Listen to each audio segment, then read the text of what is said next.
Saudara kekasih di dalam nama Tuhan Yesus Kristus. Salam Aleichem Bishem Mahamasyah.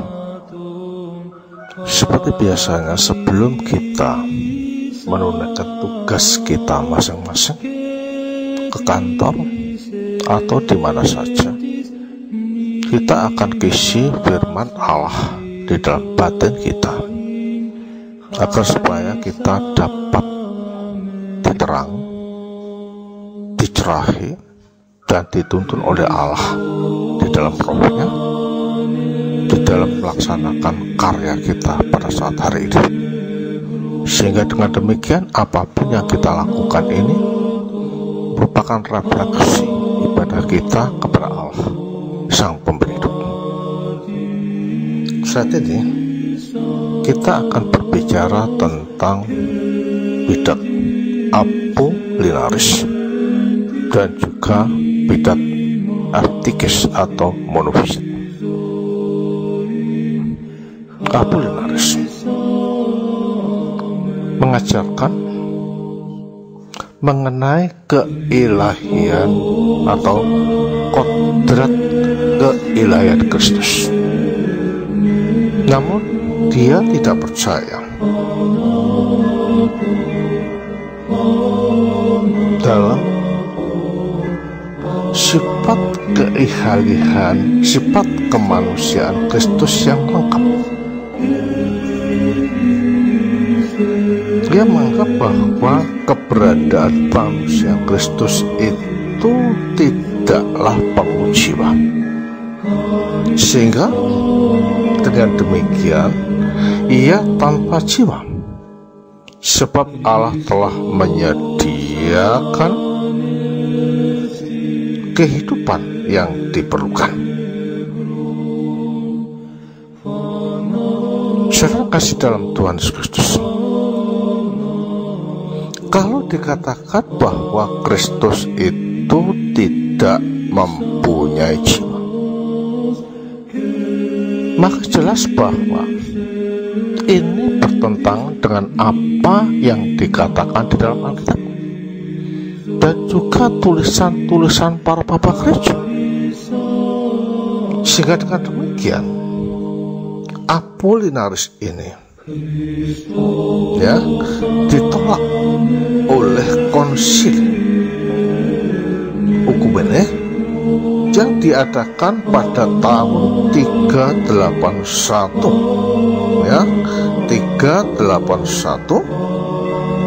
dan menyatakan bahwa ajaran ini adalah ajaran bidat. Mengapa demikian?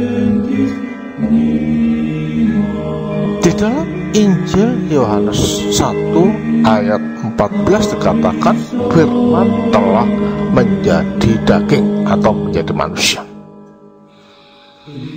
Kalau firman dikatakan telah menjadi manusia, berarti dia mempunyai tubuh, dia mempunyai jiwa, dia mempunyai roh. Bukti bahwa dia mempunyai jiwa. Dia sadar tentang apa yang ada di dalam dunia ini, termasuk lingkungan di mana dia hidup. Karena itulah dia di dalam pelayanan tidak segan-segan untuk membuka hatinya, membuka dirinya untuk menolong terhadap orang-orang yang membutuhkan pertolongannya. Suatu misal di dalam Matius 8, di dalam Matius 8, ia menyembuhkan orang yang sakit, menyembuhkan orang-orang yang sakit. Mengapa demikian? Karena dia sadar bahwa mereka perlu adanya bantuan.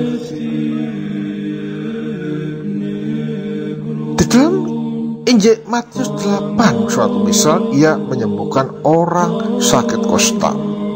Ya, di dalam ayat 14 dikatakan bahwa dia menyembuhkan mertua Petrus yang sakit demam,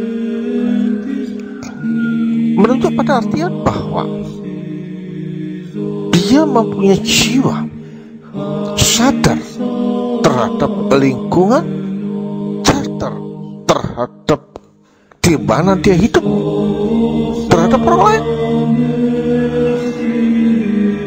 Kesadaran terhadap lingkungan, terhadap orang-orang lain yang membutuhkan dirinya ini menunjuk pada artian dia mempunyai jiwa. Dia mempunyai jiwa.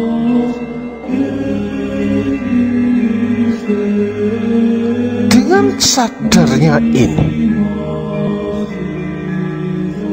bagaimana dia dikatakan tidak mempunyai jiwa, bahkan dia menangis.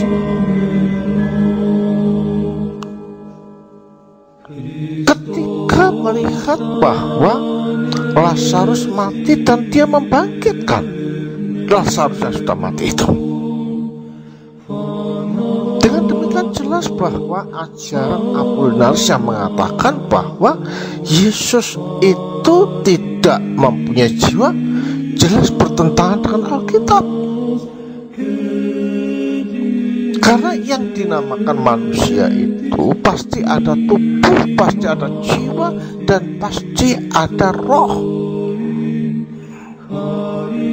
Kalau dikatakan bahwa Kristus itu tidak mempunyai jiwa, berarti menyalahi dan bertabrakan dengan apa yang dikatakan oleh Yohanes 1:14, bahwa Sang Sonda telah menjadi manusia. Artinya bahwa dia mengambil totalitas manusia, ya tubuhnya, ya jiwanya, ya rohnya. Makanya Yesus katakan dia adalah 100% manusia dan 100% Allah yang menyatu di dalam satu hipostasis, yaitu hipostasis Sang Firman. Dengan demikian jelas bahwa ajaran Apollinaris yang mengatakan seperti itu bertentangan dengan Alkitab. Perhatiannya Yesus terhadap lingkungan, Yesus terhadap manusia-manusia yang lain yang membutuhkan dirinya ini adalah merupakan suatu refleksi keberadaannya sendiri sebelum dia menjadi manusia, yaitu sebagai Allah. Terjadi dia mendiami di dalam Allah. Bapa tinggal di dalam anak, roh tinggal di dalam anak tinggal di dalam Bapa, roh tinggal di dalam Bapa. Tinggal meninggal ini berlaku di dalam kasih sampai kekal. Karena itu saat dia itu menjelma menjadi manusia atas kehendak Allah dalam dirinya sendiri, dia juga mempunyai dan merefleksikan apa yang ada di dalam dirinya sendiri sebelum menjelma.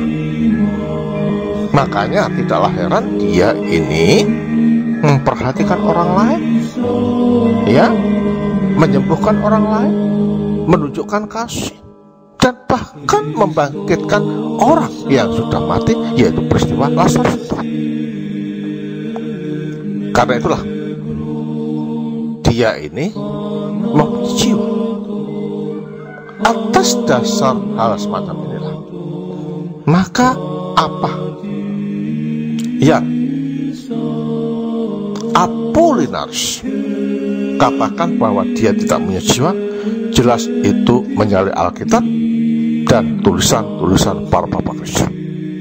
Karena itulah ajaran Apollinaris itu ditolak dan dinyatakan sebagai bidat, ya, pada konsili yang diselenggarakan pada tahun 381 Masehi. Kiranya Tuhan memberkati.